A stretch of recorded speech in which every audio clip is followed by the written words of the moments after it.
What's up mga kabisdak? So, ngayong araw na to, content natin is plant naman.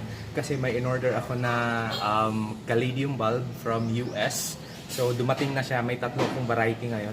Palagi akong nag-order pero ngayon ko lang i-vlog sa inyo. Ngayon ko lang i-share kung paano ako mag-propagate. So, yung variety na binili ko ngayon is Moonlight, Florida Moonlight, Red Flash, saka yung Peppermint. Yun. So papakita ko sa inyo kung paano ko mag-propagate. Pero basic lang kasi maraming mga paraan paano mag-propagate. Before kayo mag-start mag-propagate, itong bulb na to lalagay niyo muna sa tubig buong magdamag para makita niyo yung gaano kalaki yung bulok. Tapos kukunin niyo yung bulok. Pagkatapos nun, pwede niyo lagyan ng parang hormones. Pero ako hindi na ako naglalagay. Pero sa karamihan naglalagay sila. Pero sa akin naman okay lang naman. So, yun nga. Tapos pag nag-propagate kayo, pwede niyo i-chop ng marami kahit ganito kalaki, pero hindi ako nag-chop na ganito kalaki kasi nga mas matagal tumubo tapos yung quality ng dahon at saka yung kulay niya iba kumpara sa buong bulb na tinatanim. Pero pwede din kayong pag hindi nyo ayaw nyong i-chop, gusto nyong pwede din kayong mag-de-ide. So de-ide nyo lang itong part na to, pinaka main na eye niya. Pwede nyong gagawin ganito lang. Yan. Kunin nyo tong sa center dito. Yan. Parang gagawa kayo ng crater. Yun lang. Tapos dito, pag propagate nyo to, pag pinopropagate nyo to, after 2 to 3 weeks, lalabas na dito yung mga spikes niya na marami dito. Kasi nga, yung pinaka-center na mata kinuha nyo. So, maglalabas yan ng maraming spike dito sa gilid. So mga kabisag, ito yung ginagamit ko for na soil mix for my propagation. Ginamit ko lang is ang ginamit ko is coco peat at saka rice hull. Ihalo mo lang yan. Yun lang. Pero pwede kang gumamit kung kahit anong available meron ka sa inyo, sa bahay.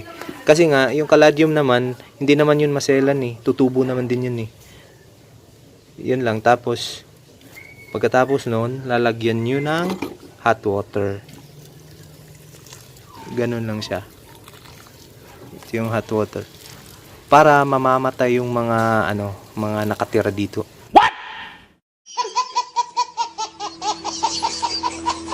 Nakatira dyan sa soil mix niyo.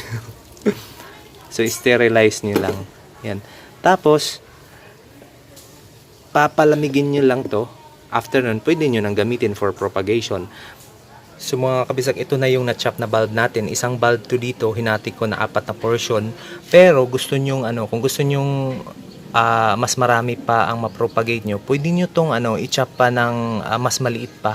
Pero sa akin, itong ganito kalaki enough na sa akin. Kasi nga, gusto ko mabilis lumaki yung mabilis lumabas yung spike nito after ng propagation. Kasi 2 to 3 weeks lalabas na to After 1 month, pwede ko nang i-release. Kaya ganito lang kalaki, mas okay na ako dito. Pero kung depende sa inyo yun, kung preferred nyo na mas marami, meron akong isang bulb na hindi ko chinap, kinuha ko lang yung bulok dito kasi nga gusto ko na paglaki nito, gusto ko paglabas niya maganda na yung dahon niya at saka mas malaki yung mas malaki yung dahon na ilalabas niya kasi nga hindi ko chinap. Hayaan ko na muna to, babalikan ko mamaya para ipopropagate na. One eternity later. So mga kabistak, ito malamig na yung soil mix natin. So, lalagyan natin yung buong bulb dyan. Cover mo lang. Yan. Konting cover lang. Dito. Yan. Tsaka, since moist na yung soil mix natin, hindi na ako nagdidilig nito. Kasi ang ginagawa ko, kino-cover ko siya ng ganito. Bina-vacuum ko. Yung chinap ko kanina mga kabistak, gagawin ko dito. Lalagay mo lang dyan. Yan. Yung upper part niya dito, lalagay mo lang ganyan. Saka cover lang, ganyan lang. Sobrang bilis lang. Yan, saan yung upper niya dito na part. So yan, cover mo lang. Tsaka ang gagawin ko dito, since moist na nga to, hindi ko na to hindi na ako magdidilig for the until na lalabas yung bagong mga spike niya.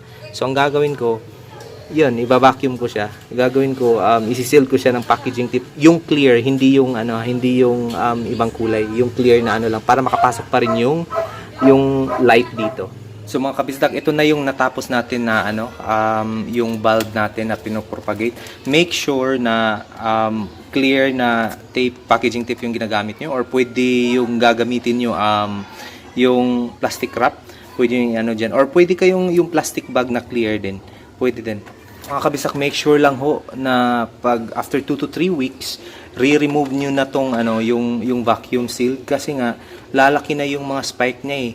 Make sure na hindi siya didikit dito, kasi nga malulusaw yun, kasi magpapawis to dito, tulad nito magpapawis to siya eh. Pero wag niyong kalimutan maglagay ng tag pagkatapos ng propagation nyo, para hindi niyo makalimutan kung anong variety ang pinopropagate nyo. At mga kabisdak, marami hong method or ways or paraan sa pag-propagate. Yung sinishare ko sa inyo is yung sa akin lang, yung usually na ginagawa ko, kasi ito yung nakasanayan ko eh. So marami kayong makikita sa ibang video din na iba din yung paraan nila. Papakita ko sa inyo yung ibang propagation ko after 1 month. Sobrang laki na nila. So mga kabisdak, ito yung 30 days old Lemon Blush US cultivar ko. Konti lang yung lumabas kasi maliit yung bulb na nabili ko at may bulok pa pagdating. At ito naman yung 28 days old ko na Florida Beauty. Ready to sipak na para ma-release ko na din sa market.